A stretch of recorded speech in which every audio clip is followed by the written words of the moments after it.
So, Splatoon 3 has just been announced. I am very excited.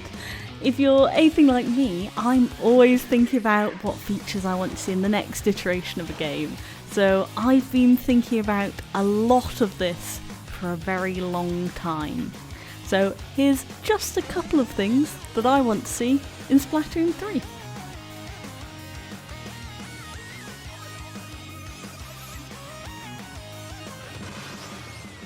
Customization, for me, is one of the biggest things in the game, obviously outside of the wonderful gameplay.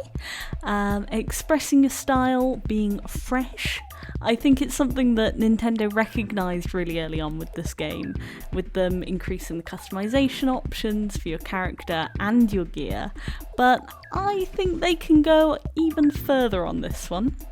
So for me, I want to be able to choose what colour I am. At least in the plaza. I get why you can't necessarily do that in the matches. Currently, your hair is always the same colour as in your last match, so if you're on the orange team, your character's now orange, just until you go into another match. And that generally dictates the colour of your shirt, the colour of your shoes. What I want is to be able to set separate colours for each part of my outfit. One thing I really like is the gradient in hair colour in characters like Pearl and Marina. I really love that they have like different coloured irises, same with Callie and Marie.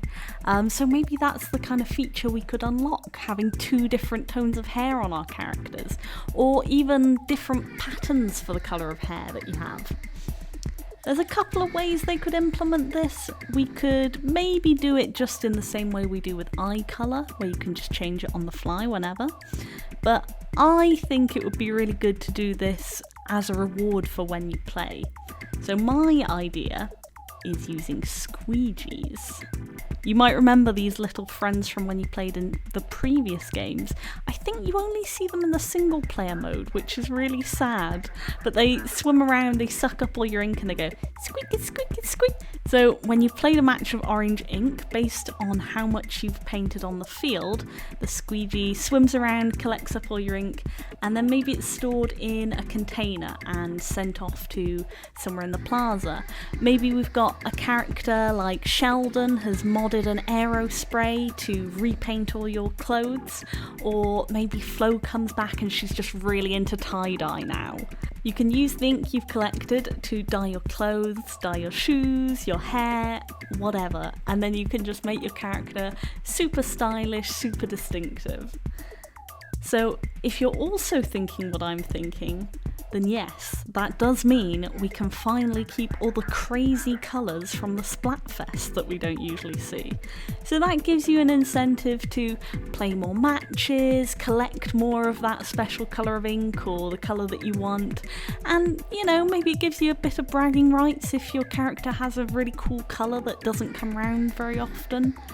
I think I'd have to have a think on how to balance it, because on the one hand, I want there to be a really good incentive for people who play lots and lots and collect loads of a special colour and can go out of their way to do that. But on the other hand, I don't want to make it one of those resources that's just too precious to ever use. So maybe there's a way to replenish the ink that you've already collected, or maybe it only costs to use ink on items that you're wearing or currently displaying, and then you get the ink back when you've switched to another shirt. I don't know, maybe needs a bit of workshopping, but I think overall, really, really strong. On top of getting to use the really cool Splatfest colours, it also means glitter. I think we can all agree that glittery ink is the coolest. For me, it's just one of the best parts of being able to play the single player campaign, is just having an endless supply of glittery ink. So when they brought back the glittery ink for the final Splatfest, I was really, really excited. I spent far too long trying to find a way if I could trick the game into letting me keep it. I was turning on like colorblind mode, I was trying to work out, right, do I just never boot the game up again? I really wanted to keep the glittery ink. And obviously, when it comes to customization, then you've got glitter hair, glitter shirt, glitter shoes. The possibilities are endless. Outside of the colours, I want more customization across the board for my character. So things like your face, we've obviously got a lot more hair options than in previous games, which is great, but I really want to go nuts on it. You know, look at the hairstyles and the expressions of the other characters in the game, other Inklings for example, the members of the in-game bands. I just want all of them. The more hairstyles, the more customization, absolutely the better. Speaking of the bands actually, I would really love for them to be just a little bit more present in the game. Maybe we don't see them like in-game models walking around and having concerts, although 100% that would be really, really good. But maybe we have something like fan clubs or more fan merchandise like specific band shirts and accessories. We have a couple of these at the moment, but I'd just really love them to have more of a presence in the world. And also, I want to be able to emulate their cool, stylish looks. I think the idea of fan clubs or groups would be really, really interesting as well. And maybe you could do it with the in-game fashion brands as well. So maybe you've got a group of some of the really cool punk kids who you want to prove that you're fresh enough to join their club. So you've got to win a whole bunch of matches while wearing a punk outfit or a particular item they give you. You know, who are you, kid? You're not very fresh. Maybe if you go and rep our brand, then see what we think of you. And as a reward for doing that, gaining your reputation within the cool club, you unlock maybe cool punk eyeliner looks, different expressions, special clothing items, or even animations that you could use at the end of your match or in the plaza. I think it's really cool that each weapon has a unique animation, but I think it'd be nice to again bring a bit more personality for your specific Inkling. So maybe you're just quite blasé or like, oh, I don't even care that I won. Something like that. And obviously, let's not forget all the kinds of accessories we could add in here, things like earrings, wristbands. I think they should just be tied separately from your outfits, and then you could just go absolutely wild with them. Now that our characters are completely decked out, I want to be able to show them off. The camera mode in Splatoon 2 is really, really fun, but it's a little bit hidden away, it's a little bit limited. Imagine if we had a photography or like a modelling studio in the plaza. Maybe we have a new character who's a photographer who wants to come and scout you to be the new face of the squid fashion industry.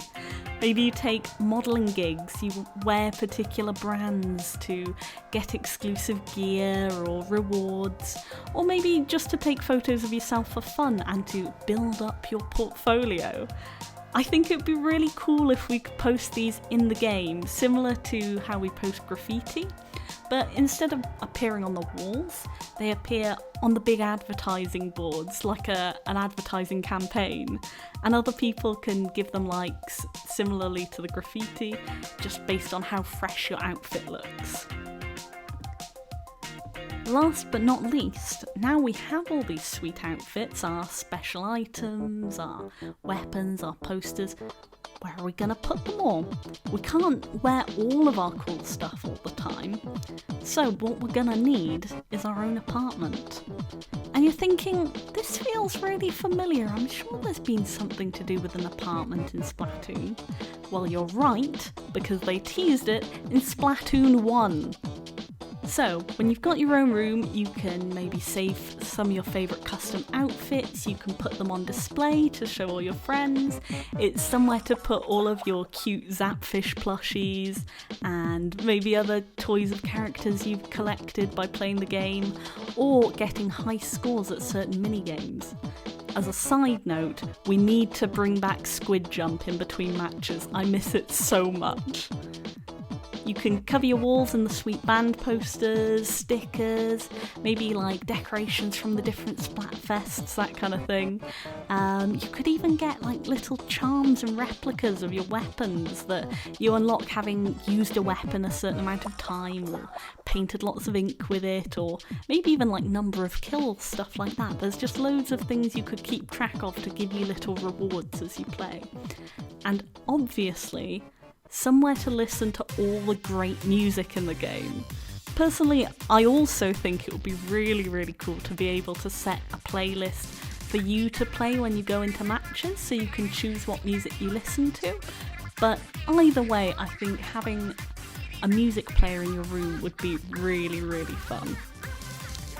And to tie it all together, obviously I want to be able to custom dye pretty much all of these things, and then you can make your room really unique and use it as a backdrop for all your photo shoots. Well, not all your photo shoots, but it's an option. You've got loads of different kind of backgrounds and locations and things like that.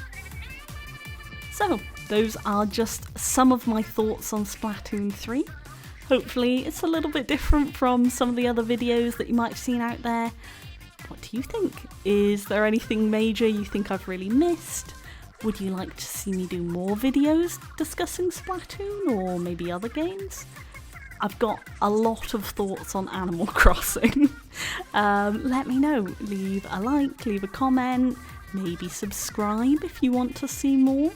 I've also got a whole bunch of really nice, relaxing videos on travelling across Japan, so check those out if you're interested.